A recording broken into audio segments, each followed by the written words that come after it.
राज्य में हरियाणा का एक किसान हरिया अपनी पत्नी अर्चना के साथ अपने खेत में फसल की कटाई कर रहा था। तभी दो घुड़सवार वहां आ गए। वो दोनों सैनिक थे।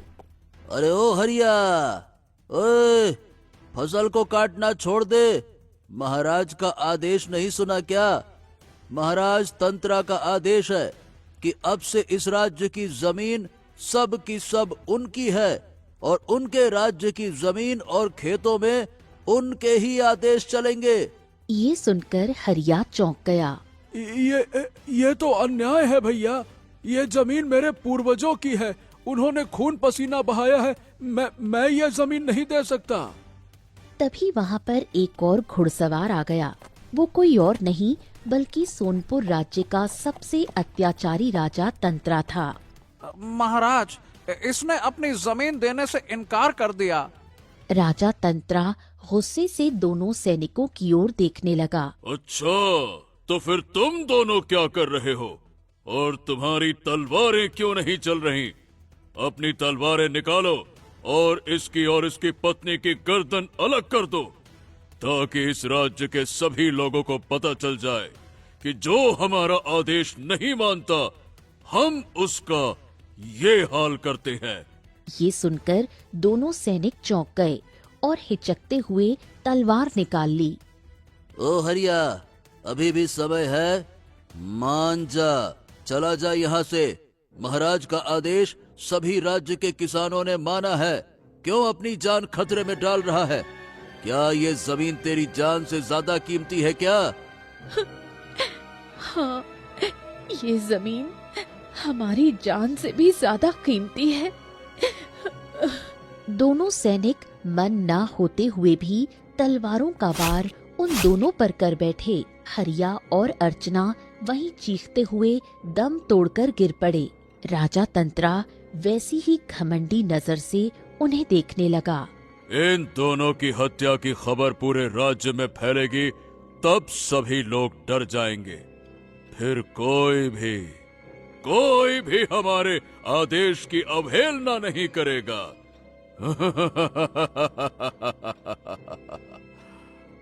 राजा तंत्रा ने इतना कहा ही था कि तभी वहाँ पर एक साधु आ गया। तंत्रा, तूने अत्याचार की सीमा पार कर दी है। अरे चल हट यहाँ से साधु, मेरे शासन का यही अंदाज है। अच्छा, तो बहुत जल्द तेरे इस अत्याचार का अंत होगा। तेरा अंत किसी और के हाथों नहीं, बल्कि एक चोर के हाथों होगा। चोर के हाथों। ये सुनकर राजा तंत्रा तेज तेज हंसने लगा।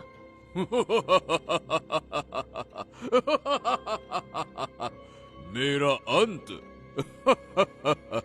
मेरा अंत तो इस राज्य का राजा और उसकी पुत्री भी नहीं कर पाए। राजा को मैंने अपने सामने ही मार डाला। इस राज्य के पूर्व राजा की पुत्री कहाँ है, कोई नहीं जानता। मुझे कोई नहीं मार सकता। वो दिन दूर नहीं जब मैं इस संसार का अमर राजा बन जाऊंगा। अमर राजा।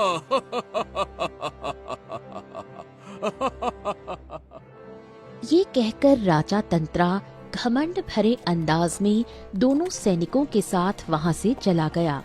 साधु राजा तंत्रा को जाते हुए देखता रहा और अचानक रंग बिरंगी किरणों के साथ वहीं से गायब हो गया। सोनपुर राज्य के छोटे से गांव में केशव नाम का एक युवक अपनी विधवा माँ के साथ रहा करता था। केशव कोई काम धंधा नहीं करता था, सिवाय दिन भर आवारागर्दी और छोटी मोटी चोरी के। एक दिन सुबह के समय जब केशव घर से बाहर निकल रहा था, तभी उसकी बूढ़ी माँ ने उसे रोक लिया। केशव, तुम कहाँ जा रहे हो? मैं यूं गया और यूं आया। अरे टहलने जा रहा हूँ माँ, और कहाँ जाऊंगा। केशव की माँ क्रोधित हो गई। तुम्हें शर्म नहीं आती? दिन भर दूसरों के घर बर्तन मांजती हूँ और इस उम्र में काम करके तुम्हें रोटी खिलाती हूँ, जबकि तुम्हारी उम्र के युवक काम धंधा करते हैं और अपना परिवार चलाते हैं। क्या माँ, अपने घर का काम करने में क्या बुराई है? और माँ, ऐसा है कि अभी तो मुझे थोड़ा और समय चाहिए, और उम्र ही क्या है मेरी, खेलने कूदने खाने पीने सोने और मौज करने की उम्र है। तुम्हारी खेलने कूदने की उम्र से मुझे कोई एतराज नहीं, लेकिन जब तुम्हारी शिकायत मेरे कानों में आती है तो मुझे कितना दुख होता है। क्या तुम जानते हो? देखो, तुम्हारे पिता एक चोर थे और मैंने उनकी चोरी को कभी पसंद नहीं किया, लेकिन उनके जाने के बाद मैंने तुम्हें अच्छी परवरिश दी, अच्छे संस्कार दिए। तुम्हें अपने पिता पर लगे दाग को अच्छा मनुष्य बनकर धोना चाहिए, ना कि उनके ही रास्ते पर चलकर नाम बदनाम करना चाहिए। केशव, अब तुम्हारी कोई भी शिकायत मेरे कानों में नहीं आनी चाहिए।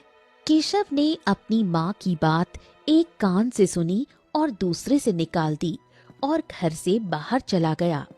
केशव गांव में ऐसे ही घूमने लगा। तभी रास्ते में उसे गांव का मुखिया मिल गया। तुम यहाँ पर क्यों टहल रहे हो केशव? क्यों? गांव में टहलना मना है क्या? अरे टहलना मना नहीं है, लेकिन तुम्हारा टहलना बड़ा ही खतरनाक है, क्योंकि जब भी तुम किसी के घर के आसपास टहलते हो ना, तुम्हारा मन उस घर में चोरी की योजना बनाने लगता है। नहीं तो देखो केशव, तुम्हारी माँ बहुत अच्छी स्त्री है, केवल उसका चेहरा देखकर अब तक मैं चुप हूँ, नहीं तो तुम्हारी जगह कोई और होता तो उसे गांव से धक्के मारकर बाहर निकाल देता। समझ रहे हो? ये सुनकर केशव क्रोधित हो गया। ऐसा है, अपनी जबान पर ना थोड़ा लगाम लगा लो मुखिया। ये जो बाहर लपल लपल लटक रही है ज्यादा, कहीं ऐसा ना हो कि पकड़ के खींच लूं मैं। उम्र में बड़े हो इसीलिए लिहाज कर रहा हूँ, ठीक है? समझ में आई? इतना कहकर मुखिया वहां से चला गया। केशव गुस्से से दांत भींचने लगा। ये ससुरे गांव वाले अपने आप को पता नहीं क्या समझते हैं। जरूर साहूकार ने ही मुखिया के कान भरे होंगे। आज रात मैं साहूकार के घर ही चोरी करूंगा। सुना है उसकी तिजोरी में बहुत से जेवर हैं। आज रात उसकी तिजोरी ही खाली कर दूंगा। रुक जा। अपनी योजना को अंजाम देने के लिए केशव साहूकार की हवेली के सामने झाड़ियों में छुप गया। रात होने पर केशव बड़ी चतुराई से दीवार पर चढ़ा और कक्ष में जा पहुंचा, जहां साहूकार की तिजोरी थी। लेकिन जैसे ही केशव उस कक्ष में गया, अगले ही पल साहूकार वहां आ गया। केशव ये देखकर चौंक गया। हे भगवान, इसका मतलब ये तिजोरी वाले कमरे में ही सोता है। ओहो, अब तो मुझे इसके सोने का इंतजार करना चाहिए। जब गहरी नींद में सो जाएगा तब चुपके से इसके बिस्तर से चाबी निकालकर इसकी तिजोरी का सारा जेवर ही निकाल लूंगा। साहूकार चुपचाप लेट गया और कुछ देर बाद करवटें बदलने लगा। केशव काफी देर तक इंतजार करता रहा। इंतजार करते करते सुबह हो गई। सुबह की नींद सुना है बहुत खतरनाक होती है। अगर मैंने अब चोरी नहीं की तो कभी नहीं कर पाऊंगा। कुछ देर बाद ये जाग जाएगा। इतना सोचकर केशव चुपके से साहूकार के बिस्तर के पास गया और उसकी चाबी निकाल ली। वो जैसे ही तिजोरी खोलने वाला था कि तभी उसके कानों में आवाज पड़ी। तो आखिरकार रात भर तुम खड़े रहे और सुबह चोरी करने की हिम्मत जुटा ही ली, क्यों? केशव बुरी तरह चौंक गया। उसने पलट कर देखा, साहूकार उसे घूर रहा था। तुझे क्या लगा तुम कमरे में छुप के खड़े थे और मुझे पता नहीं था? अरे मुझे रात में ही पता लग गया था कि मेरे कमरे में कोई आया है। मैं रात भर सोया नहीं, इंतजार कर रहा था कि जो अंदर आया है वो कब बाहर निकलेगा। ये सुनकर केशव अवाक रह गया। वो कुछ कहने ही वाला था, तभी साहूकार उसके पास आया और जोरदार थप्पड़ उसके गाल पर जड़ दिया। फिर उसने अपने दोनों नौकरों को बुलाया। कुछ ही देर में दोनों नौकर आ गए और केशव को पकड़ लिया। इस नालायक चोर को गांव के बीच बाजार में ले चलो, सबके सामने जलील करके धक्के मारकर गांव से बाहर निकालेंगे। ले चलो इसको। दोनों नौकर केशव को पकड़कर गांव के बाजार में ले गए। सभी गांव वाले केशव को देखने लगे। तभी वहां गांव का मुखिया आ गया और केशव को देखकर चौंक गया। अब जाओ, इसकी अम्मा को बुला कर ले आओ, जाओ। कुछ देर बाद केशव की माँ वहां आ गई। केशव शर्मिंदा खड़ा था। साहूकार ने केशव की माँ को सारी घटना बताई। अरे तेरे बेटे की इतनी हिम्मत कि वो मेरी हवेली में घुसकर चोरी करने लगा। अगर मैं सो गया होता तो ये तो मेरी तिजोरी ही खाली कर देता। ये सुनकर केशव की माँ रोने लगी। तुझे बिल्कुल भी शर्म नहीं आई।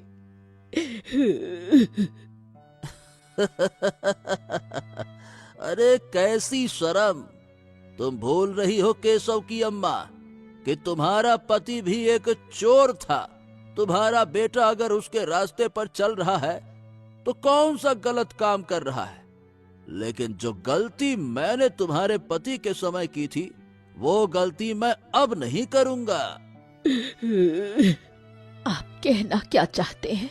यही कि तुम्हारा बेटा अब इस गांव में नहीं रह सकता। अभी और इसी वक्त गांव छोड़कर जाना होगा इसको। अगर ये अपनी मर्जी से नहीं गया तो गांव वाले और हम सब मिलकर इसको धक्के मार कर निकाल देंगे। केशव की माँ फूट फूट कर रोने लगी। दफा हो जा यहाँ से, अपनी शक्ल मत दिखाना मुझे। पहली बार केशव को अपनी गलती पर गहरा पछतावा हुआ। उसने अपनी माँ को रोते हुए देखा और उसकी आंखों में आंसू आ गए। देखिए माँ मुझे एक मौका दे दो। मैं अब अच्छा मनुष्य बनकर दिखाऊंगा। कभी चोरी नहीं करूंगा, कभी नहीं करूंगा, कभी नहीं। निकल जा यहाँ से, मैं तुझे कोई मौका नहीं दे सकती। यहाँ तभी लौटना जब कुछ बन जाना। अरे रे रे रे रे रे, क्यों भाई, अपने बेटे को क्यों सपना दिखा रही हो? चोर की औलाद चोरी ही करेगा। ये कहीं और जाकर चोरी ही करेगा, फिर एक दिन पकड़ा जाएगा, फिर उसके बाद या तो इसको फांसी होगी या सारी जिंदगी कारागार में काटेगा। ये अच्छा इंसान कभी नहीं बन सकता है। कुल मिलाकर ये जिंदगी में कुछ नहीं कर सकता। निठल्ला गिरी, आवारापंती और चोरी यही करेगा। केशव की माँ रोती हुई वहाँ से चली गई और केशव धीरे धीरे कदमों से गांव की सीमा की ओर चला गया। उसने एक बार गांव की ओर पलट कर देखा। गांव वालों ने जितना मेरा अपमान किया, मुझे उसका बुरा नहीं लगा क्योंकि मैंने चोरी की थी। लेकिन साहूकार को मेरी माँ का अपमान नहीं करना चाहिए था। अब मैं इस गांव में तभी लौटूंगा जब कुछ बन जाऊंगा। केशव धीरे धीरे कदमों से अपने गांव की सीमा पार कर जंगल की ओर बढ़ गया। उसका मन अब पूरी तरह बदल चुका था। वो काफी देर तक चलता रहा और थककर एक वृक्ष के नीचे बैठ गया। बाप रे बाप, बहुत तेज प्यास लगने लगी है। लेकिन यहाँ तो दूर दूर तक कोई तालाब ही नजर नहीं आ रहा। केशव दोबारा उठा और इधर उधर तालाब तलाशने के लिए नजरें दौड़ाने लगा। तभी उसे झाड़ियों में कुछ चमकता हुआ दिखाई दिया। वो दौड़ता हुआ वहां गया और देखा कि वहां एक जूती पड़ी थी जिसमें हीरे जड़े हुए थे। केशव ने तुरंत जूती उठा ली। बाप रे, ये तो बड़ी कीमती लग रही है। इसमें तो हीरे जड़े हैं। एक काम करता हूँ, इसे गांव ले जाता हूँ। बेचकर अच्छा खासा धन मिल जाएगा। फिर मैं इसी से व्यापार प्रारंभ करूंगा और एक घना जंगल था, नाम था हरितवन।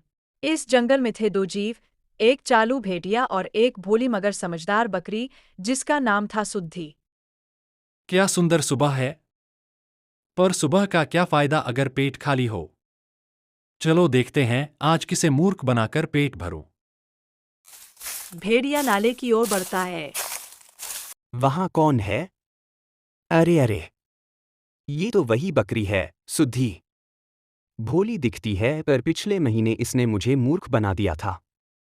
आज तो इस चालू भेड़िए को कोई मूर्ख नहीं बना सकता। वाह, क्या मीठी घास है।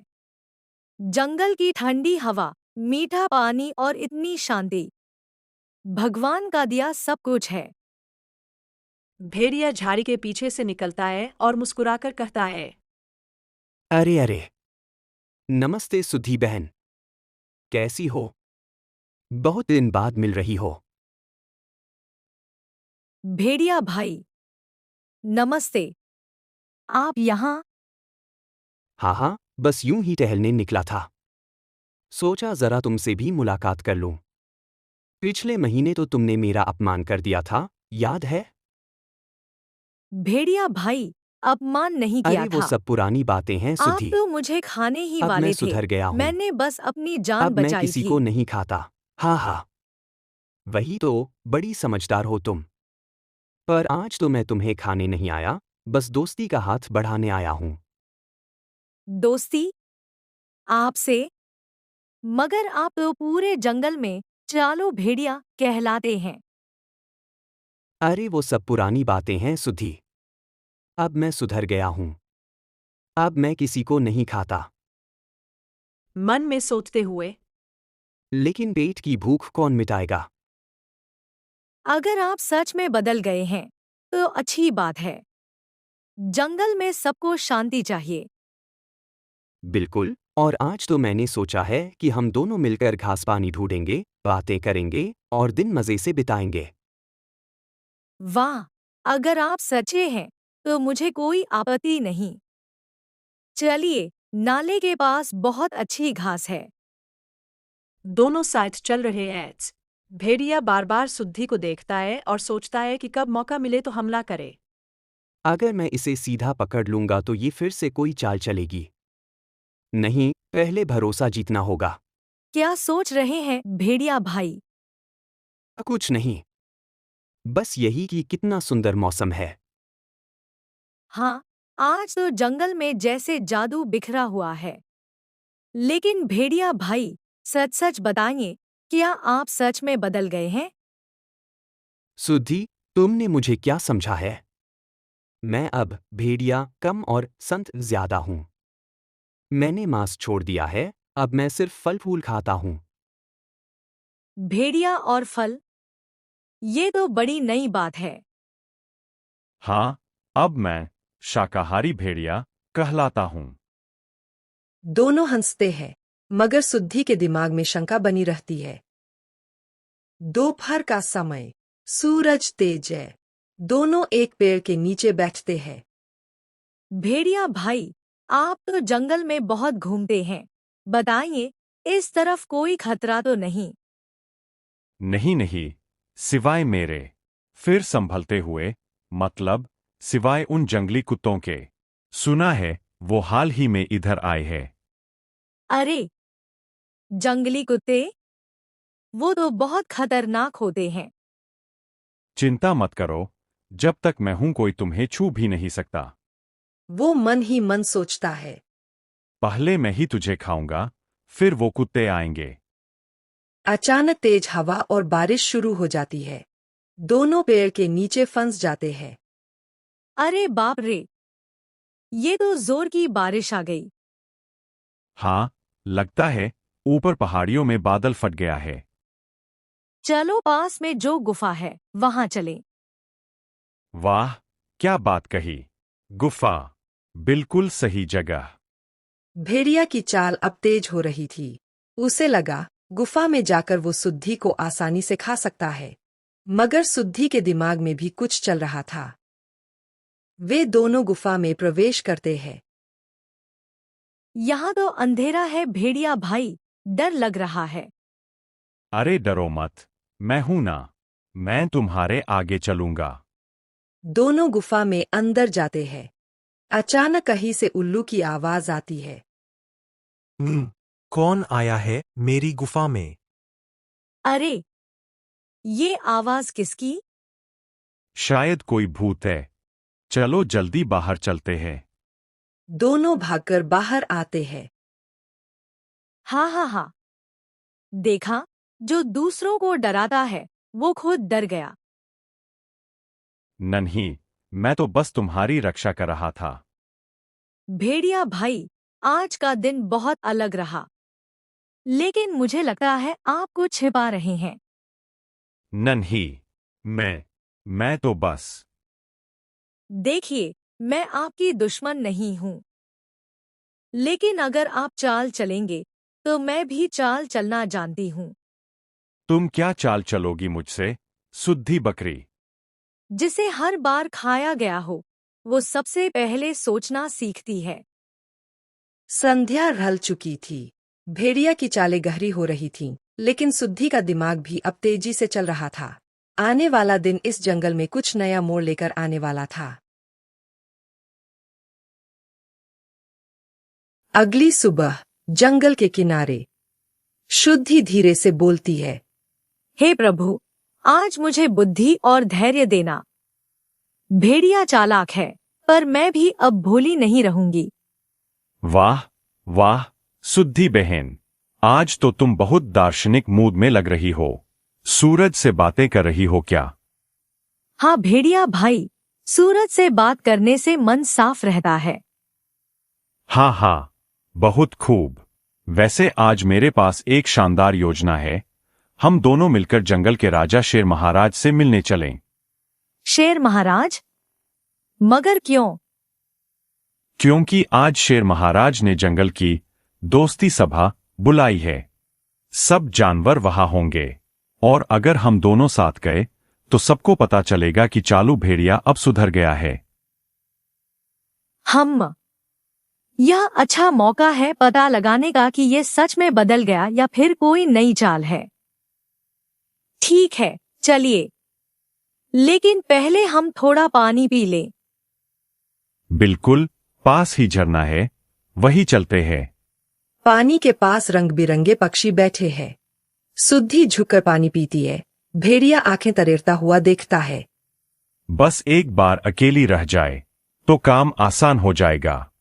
सुद्धी, जरा उधर देखो, पेड़ के पीछे कोई चमक रहा है। क्या? कहाँ? शायद कोई फल या रत्न गिरा है, तुम जाकर देखो। आप चलिए ना, मुझे यहाँ ठंडा पानी पीना है। मैं अभी जाता हूं, तुम पानी पी लो। वो खुद जाकर देखता है। वहां कुछ नहीं होता, बस एक गिलहरी बैठी होती है। अरे चालू भेड़ी, तू फिर किसी को धोखा देने आया है क्या? चुप रह छोटी चूहिया, वरना। क्या करेगा? मुझे भी खा जाएगा। पहले पिछले बार की तरह कंटीली बेल में फंसना तो नहीं भूल गया। भेड़िया का चेहरा उतर जाता है। साला पूरा जंगल मुझे पहचानता है। कहीं मुंह दिखाने लायक नहीं छोड़ा इस सुद्धी ने। शेर महाराज एक ऊंचे पत्थर पर बैठे हैं। चारों ओर जानवरों की भीड़। बंदर, हाथी, लोमड़ी, हिरन सब बैठे हैं।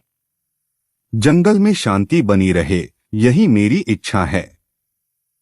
पर सुना है कि पिछले कुछ समय से कई जानवरों पर हमला हुआ है। महाराज, मैंने खुद देखा है, वो चालू भेड़िया ही था। सभी जानवर हा हा करने लगते हैं। महाराज, मैं मानता हूं, मैं पहले गलत था, लेकिन अब मैं सुधर गया हूं। आज मेरे साथ सुद्धी बकरी भी आई है, वो सबकी गवाही दे सकती है। सभी जानवरों की निगाहें सुद्धी पर टिक जाती है। महाराज, भेड़िया भाई कह रहे हैं कि वो सुधर गए हैं, लेकिन सच यह है कि बदलाव की परख वक्त करता है, शब्द नहीं। वाह सुद्धी, तुम्हारे शब्दों में बुद्धि है। भेड़िया, अगर सच में बदल गए हो तो तुम्हें एक परीक्षा देनी होगी। परीक्षा। हाँ, जंगल के उत्तरी किनारे पर एक पुरानी गुफा है, वहाँ एक घायल हिरण फंसा है। तुम दोनों मिलकर उसकी मदद करो। अगर तुम उसे सुरक्षित लौटाओगे तो मैं मान लूंगा कि तुम सच में सुधर गए हो। वाह, महाराज की जय हो। हिरण को बचाऊं या उसे खा जाऊं? चलो भेड़िया भाई, अब सच्चाई की घड़ी आ गई है। सवेरे का समय। दोनों गुफा के पास पहुंचते हैं। अंदर से धीमी कराह सुनाई देती है। भेड़िया भाई, लगता है यही हिरण है। चलो देखते हैं। अंदर आकर देखा तो जाल में एक हिरण फंसा हुआ था। कौन है वहां? मुझे मत मारना। चिंता मत करो, हम मदद के लिए आए हैं। हिरण अंतः जाल से बच निकला। भेड़िया, तुमने मेरी मदद की। क्या ये सपना है? नहीं, शायद अब सच में बदलने का वक्त आ गया है। तीनों धीरे धीरे वापस लौटते हैं। भेड़िया अब शांत दिखता है। भेड़िया, आज तुमने साबित कर दिया कि असली वीर वो होता है जो अपने मन के राक्षस को हरा दे। अब से तुम जंगल के शांति प्रहरी कहलाओगे। धन्यवाद महाराज, और धन्यवाद सुद्धि, जिसने मुझमें अच्छाई जगाई। और इस तरह चालू भेड़िया बन गया सच्चा रक्षक। सुद्धि बकरी की समझदारी और करुणा ने जंगल को एक नई सीख दी। दिमाग की चाल से बड़ा होता है दिल का सच।